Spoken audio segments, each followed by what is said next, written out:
I speak too many words this morning. We're going to watch a little video, and this video really is the essence of today's gospel reading. So let's just take a look at this video.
Give that little bear a round of applause.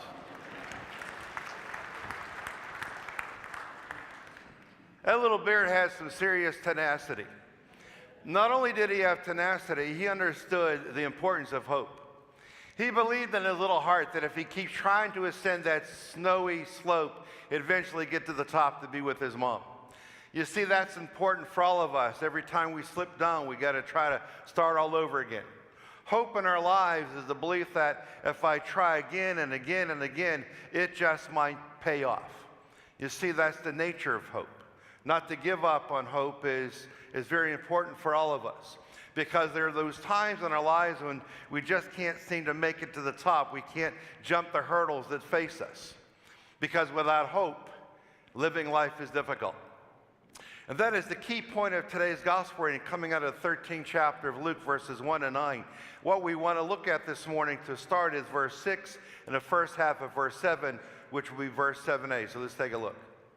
It says in these two verses, there once was a person who had a fig tree planted in his orchard. And when he came in search of fruit on it, but found none, he said to the gardener, for 3 years now I've come in search of fruit on this fig tree, but have found none. Now, it turns out to be that he waited not 3 years for figs, although that reference is made 3 years, but rather 6 years for figs. The very nature of a fig tree is this: it takes 3 years for a fig tree to mature. So the very day you plant a fig tree, you know right off the bat, you're not going to get figs for 3 years.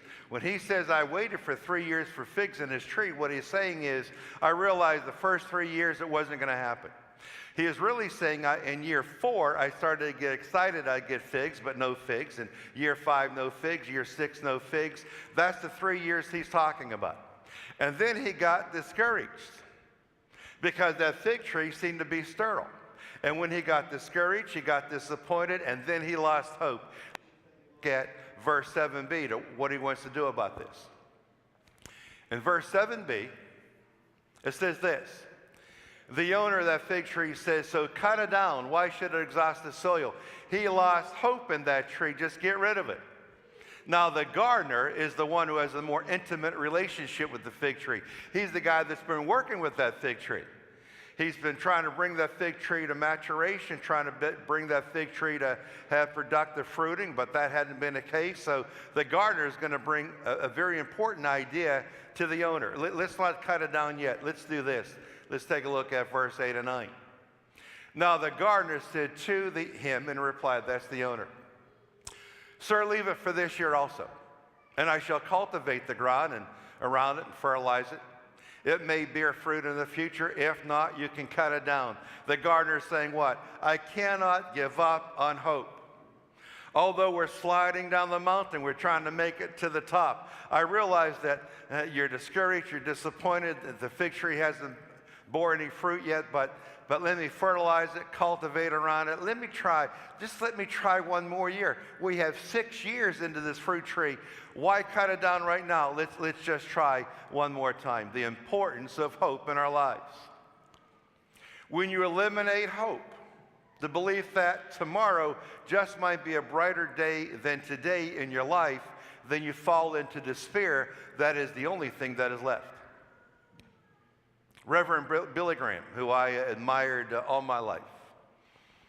And in his autobiography, he died back in February 2018 at the incredible, beautiful age of 99.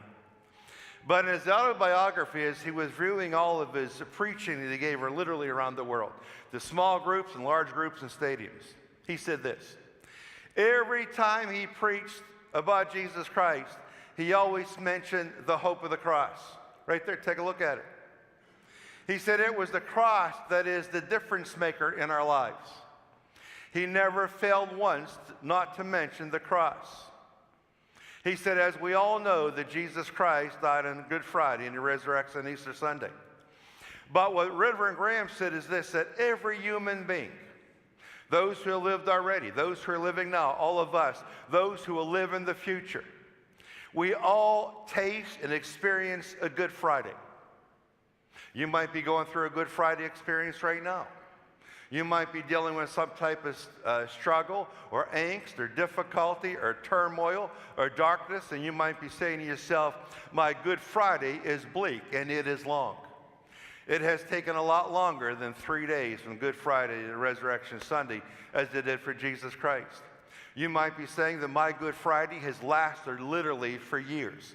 And when will my Good Friday end? Will my Good Friday end? Because every one of us live a Good Friday. Every one of us travels so much darkness in our lives. And sometimes the darkness is intermittent. Sometimes you'll live a Good Friday, you get to Resurrection Sunday, then you'll have another Good Friday, and you'll get to the resurrection again. Good Fridays just creep in our lives. They sometimes become a style of our life. We just go through many Good Fridays. But what Reverend Graham always said was this, every Good Friday that you live, every pain that you suffer, every turmoil that you try to go through, every impasse that you can't get around or go through or go under, you have to remember that in our lives, there's always the resurrection. For every pain ends. Every piece of suffering in our lives will end, and it always ends in the resurrection. As you try to ascend any mountain in your life, as you try to reacquaint yourself with God, especially if you slipped down and fallen away from Him, you just have to say to yourself, I'm going to work my way back. I can't allow my Good Friday to last forever, but I don't know how long it's going to last. All I know is this. At the end of my suffering will be the resurrection. My suffering will end. It always does. Our prayer this morning should be this. Heavenly Father, place in my heart your cross, your hope, your encouragement, so that when I suffer in this world and in my life, When I try to climb the mountain of life itself and I find it difficult and I keep sliding down and I try to get back up and I slide down even more and I try to climb to the top again. When I fall into despair and desperation and desolation, help me to know that only Heavenly Father, in you and through you, I will taste the glory of the resurrection. That should be our prayer this morning. That should be our prayer tonight, tomorrow. That should be our prayer as we travel through this Lenten season and then the Easter Sunday. As we walk the path of Christ, we got to say, Jesus, allow me to taste what you tasted. I am already tasting pain and suffering that I identify with. My taste and suffering hasn't ended in my life as it did for you. But I have tasted suffering, and I have tasted pain, I've tasted loss, and I've tasted anguish. But Heavenly Father, allow me one day, whenever that day might be, but allow me to have the hope, and hope will put a smile on your face. Hope will put your heart back together if it is broken. Allow me to have the hope to know that eventually one day my pain, my suffering, as yours did, will end in the glory of the resurrection.